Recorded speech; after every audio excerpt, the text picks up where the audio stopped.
पिया हमरौ कहनावा माना कर राजा हमरौ कहनावा माना कर।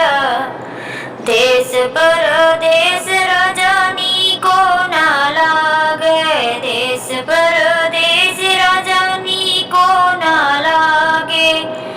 राजा खेत खरिहनवा घुमावा कर, राजा खेत खरिहनवा घुमावा कर।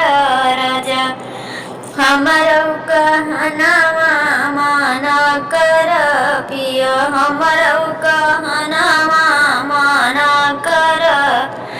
होटल के खाना रजनी कौना लागे, नी कौना लागे रजनी कौना लागे। राजा घर ही लिट्टी चोखा बनावा कर, राजा घर ही लिट्टी चोखा बनावा कर। पिया हमरौ कहनावा माना कर, राजा हमरौ कहनावा माना कर। माना कर पिया सुना कर हो, माना कर पिया सुना कर हो।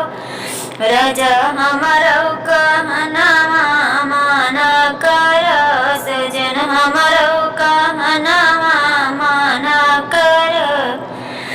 आरो के पानी रजनी को ना लागे, आरो के पानी रजनी को ना लागे।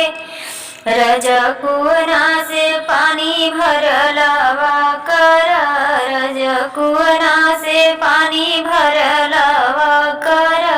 राजा हमरौ कहनावा माना कर, पिया हमरौ कहनावा माना कर। गद गलैचा पे नींद ना आवे, गद गलैचा पे नींद ना आवे। राजा भुइया चटाई बिछावा कर, राजा भुइया चटाई बिछावा कर। पिया हमरौ